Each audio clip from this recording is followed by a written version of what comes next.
स्वागत है आपका हमारे चैनल पर। कर्नाटक विधानसभा चुनावों के नतीजे आज आ रहे हैं और जिस तरीके से ये नतीजे आ रहे हैं उसमें कांग्रेस पार्टी को रुझानों में बढ़त मिल रही है। हालांकि धीरे धीरे ये नतीजे जो हैं, जो रुझान हैं, वो नतीजों में तब्दील हो रहे हैं। और आपको ये बता दें कि कांग्रेस पार्टी कर्नाटक में जीतती नजर आ रही है, लेकिन कांग्रेस में फूट के बादल भी अब दिखने लगे हैं। कर्नाटक में अगर बात की जाए तो सिद्धरमैया और साथ ही डीके शिवकुमार में अब मुख्यमंत्री के पद के लिए जो है जंग कहीं ना कहीं देखने को मिल रही है। और इसी पूरे मुद्दे पर बातचीत करेंगे वरिष्ठ पत्रकार अजय जी हमारे साथ हैं। अजय जी, बहुत बहुत स्वागत है आपका।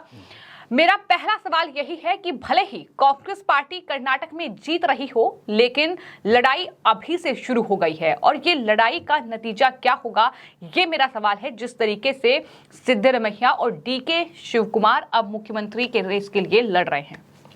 देखिए, मैं आपको बता रहा हूँ, वहाँ का ये पोजीशन है कर्नाटक की जो अभी तक हिस्ट्री रही कि अगर सेव में या तरबूज में चाकू यदि उसमें मारी जाए तो भी सेव को कटना है या तरबूज को, और अगर चाकू में तरबूज या सेव गिर जाए तो भी कटना है। वहाँ का इतिहास रहा है कि हमेशा कांग्रेस का ही लॉस हुआ है जब वो फल के रूप में तैयार हो गई। हमेशा कांग्रेस को लॉस हुआ। अभी आपने देखा होगा इसके पहले जो सरकार थी उसमें क्या हुआ था, कांग्रेस के एमएलए टूटे थे, जबकि अगर बीजेपी चाह लेती, जनता दल बहुत छोटा सा दल था, इनको प्रॉब्लम भी नहीं होती, आधे एमएलए तोड़ लेती और आराम से दल बदल वाला 1/3 तोड़ ले। मगर कांग्रेस के 100 से ज़्यादा एमएलए, लगभग 120 के लगभग, उन्होंने उसमें टूटन की। यही पोजीशन कांग्रेस की अब फिर होगी। मैं आपको बता दे रहा हूँ वहाँ पर क्या है कि कांग्रेस में क्या है, वहाँ पे जो जनता दल है, कुछ भी हो, जनता दल इस पोजीशन में भी जीत के आई। जनता दल वहाँ ख़त्म नहीं हो रहा है, देवेगौड़ा की लॉबी ख़त्म नहीं हो रही और निर्णायक स्थिति में है। कुमार स्वामी इंतज़ार कर रहे हैं, अब मुझे बुलाए, अब मुझे बुलाए, मगर उनकी ज़्यादा ज़रूरत नहीं पड़ रही है, मगर उनकी इम्पोर्टेंस रहती है। और वहाँ पे जनता दल सीमेंट का काम करती है। आपको बताने जितने चीफ मिनिस्टर हो रहे हैं वो जनता दल एक ऐसा सीमेंट है, ऐसा केमिकल है जो हर बिल्डिंग को बनाती है, जिसके बुनियाद ठीक करती है और टॉप का ठीक करती है। बीच का जो पोर्शन सब होता है वो दूसरे दल का होता है। जो सिद्धरमैया जी भी है, ये भी जनता दल से आए थे, कांग्रेस के चीफ मिनिस्टर बने, आगे इन्हीं की बनने की संभावना लग रही है, या डीके शिवकुमार की। तो आपको बता रहे हैं वहाँ जनता दल तब भी था, अब भी है और आगे लेकिन भी सवाल यहाँ अजय जी ये है कि सिद्धरमैया और डीके शिवकुमार में ही आपसी लड़ाई है, तो इसका खामियाजा कांग्रेस को किस तरीके से भुगतना तो उसका वही खामियाजा आपको बता रहे हैं। वहाँ है क्या कि जनता दल बीजेपी में भी है, उसके टूटे हुए लोग, कांग्रेस में भी है, वहां पर भी, और ये लोग आपस में इनका सीक्वेंस बन जाता अधिकतर। अगर सिद्धरमैया को नहीं बनाया गया तो आप समझ लीजिए कि निश्चित तौर पे उनके साथ जो जनता दल के विधायक हैं, काफी तादाद में जीत के आए, पहले जनता दल के थे, बाद में कांग्रेस में आ गए, उसमें कोई भी मूल रूप से कांग्रेसी नहीं है। उसमें 3 विचारधारा के लोग रहते हैं, 2 के, एक कांग्रेसी, एक एंटी कांग्रेसी। एंटी कांग्रेसी जब अपने स्वार्थ पे होते हैं तो कांग्रेस से भी समझौता कर लेंगे, वो भी कर लेंगे, ये हर पार्टी में, बीजेपी में भी यही। मगर एंटी कांग्रेसी जब अपना स्वार्थ उनका सिद्ध नहीं होगा या उनको नहीं बनना, तो उनके जो दूसरे विपक्ष के लोग हैं एंड उनका आपस में एकता हो जाता। जनता दल के ही आप सुन ले, बोम्मई है, बोम्मई के पिताजी जनता दल के बहुत बड़े नेता थे, अब बोम्मई भी जनता दल के थे, और सिद्धरमैया भी जनता दल के हैं, और जनता दल का ऑलरेडी देवेगौड़ा का भी है। आपको बताना, अगर सिद्धरमैया को नहीं बनाया तो निश्चित तौर पे कांग्रेस में जो जनता दल लॉबी के लोग हैं, इनका आपस में अंडर करंट चलेगा और 15 अगस्त पे झंडा कोई फहराएगा।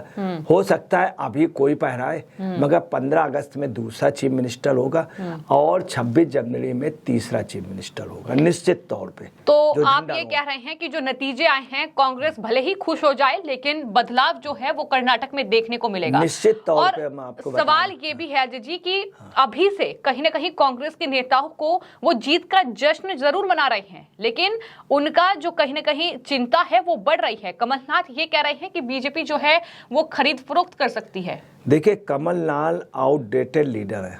कमलनाथ को कर्नाटक के बारे में ABCD नहीं मालूम है। कमलनाथ चूंकि हमेशा वहाँ से चुनाव जीतते रहे और छिंदवाड़ा से हमेशा जीते हैं। छिंदवाड़ा उनकी लोकसभा है, बहुत बड़े पूंजीपत है, अच्छा पैसा है। सोनिया जी से उनके बहुत अच्छे संबंध थे और ये और राजीव गांधी बहुत पहले से दोस्त रहे। बात कर्नाटक की है। हाँ, तो सिर्फ कमलनाथ नहीं, बाकी नेता भी कह रहे हैं, बीजेपी पर आरोप लगा रहे हैं कि बीजेपी अब खरीद फरोख्त की तैयारी में जुट गई है कांग्रेस विधायकों की। आपको बता रहे हैं, खरीद फरोख्त के पहले ही लोग बिकने को तैयार हो जाएंगे। अगर से के सबसे ज्यादा जितना ये जनता दल बीच में कांग्रेस लड़ी है, उस समय जब तोड़फोड़ हुई है, बीजेपी ने तोड़फोड़ इनके विधायकों की, तो कई करोड़ रुपया लगातार खर्चा DK शिव कुमार का हुआ होटलों में अरेंज करना।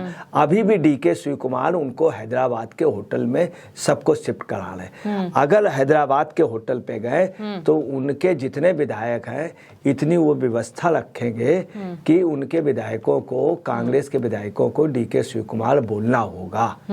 DK शिव कुमार का बहुत पैसा लगा है कांग्रेस को बचाने में और DK शिव कुमार ने सबसे ज्यादा लॉस उठाया।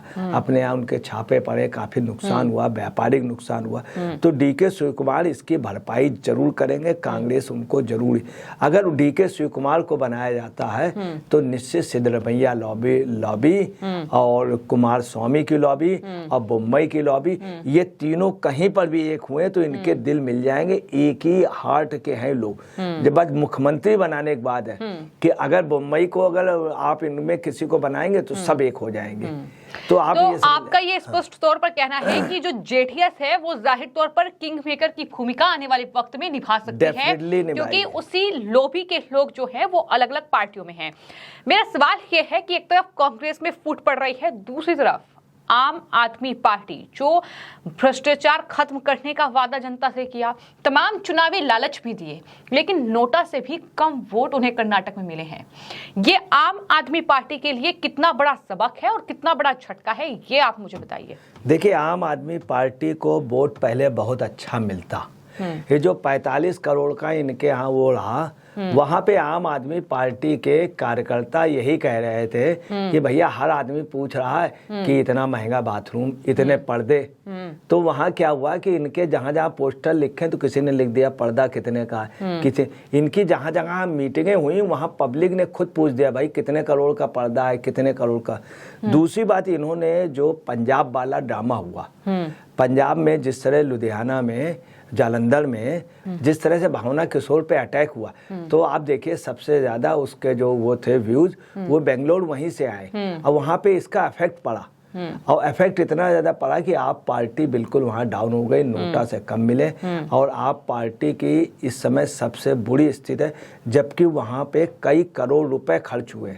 हर विधानसभा में जहां जहां आपके लगे तो वहां लाखों रुपए खर्च, पार्टी ने बहुत बड़ा फंड दिया है। दूसरी बात है, साउथ लॉबी से, साउथ की जो लॉबी थी वो ये वाइन वाली, वो उस लॉबी के जरिए भी बहुत पैसा भेजा गया और इतना पैसा भेजा गया उसके बावजूद भी आपका क्या हुआ कि वोटिंग के समय सब बिल्कुल हो गए। इनके जहां जहां बस्ते लगे थे तो उस बस्ते में लोग नहीं आए और उनका कार्यकर्ता भी हतोत्साहित हो गया। तो सर, ये सिर्फ कर्नाटक की बात नहीं है। आम आदमी पार्टी का जिक्र अगर उत्तर प्रदेश में किया जाए, हरियाणा में किया जाए, उत्तराखंड में किया जाए तो जमानत जब्त आम आदमी पार्टी की हुई है।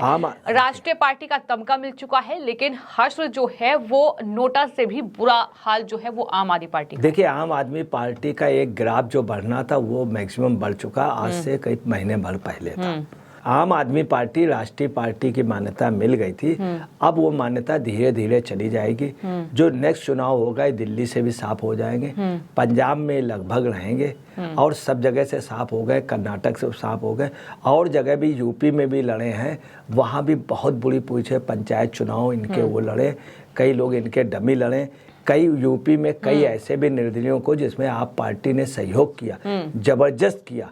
परंतु वो सभी लोग चुनाव हार रहे हैं और बुरी तरीके से हार रहे हैं। आम आदमी पार्टी के यूपी के किसी भी नगर पंचायत में इवन आपको बता रहे हैं कि लगभग हजारों सभासदों के चुनाव हुए हैं। आम आदमी पार्टी के 10 सभासद यूपी से जीतने की कोई संभावना नहीं।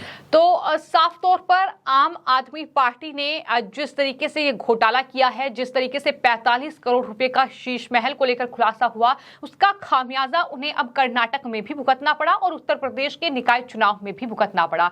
कुल मिलाकर कर्नाटक का जो चुनावी नतीजा है वो धीरे धीरे अब साफ हो रहा है। सीटें ये पता चल रहा है कि कौन कहां से जीत रहा है, लेकिन इन सब के बीच कर्नाटक में जो चुनावी जंग है वो दरअसल कांग्रेस पार्टी के खाते में यानी कि जीत जाती दिखाई दे रही है। लेकिन आने वाले वक्त में सर एक सवाल मेरा ये भी है कि एक कहीं ना कहीं रिकॉर्ड जो है वो कर्नाटक में रहा है। बात चाहे 2008 की जाए, उसके बाद हुए विधानसभा चुनाव की जाए, अगर आज कांग्रेस पार्टी की सत्ता कर्नाटक में होती है तो ये रिकॉर्ड रहा है कि 1 साल के भीतर वो सत्ता परिवर्तन होता दिखाई देगा।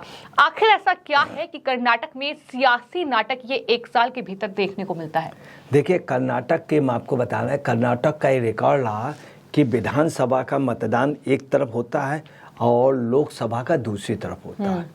जैसे यूपी में या तमाम स्थानों पे होता है कि लोग सपा को भी लाइक करते हैं, परंतु जब यूपी में सेंट्रल का चुनाव होता है तो सब लोग दूसरी राष्ट्रीय पार्टी देते हैं। यूपी में जो मुस्लिम है वो यूपी में सपा या बसपा को यूपी के चुनाव में दे देता है, परंतु लोकसभा में वो कांग्रेस को देता है। यही पोजीशन कर्नाटक में है। कर्नाटक में क्या है कि वहाँ लोकल पार्टी को तो दे देते हैं, कांग्रेस को या जनता दल को, मगर सेंट्रल में बीजेपी को देते हैं। यही एक वजह है कि वहाँ पे 18-20 से कभी सीटें रही हुई। इसका कतई भी लोकसभा में कोई फर्क नहीं पड़ेगा।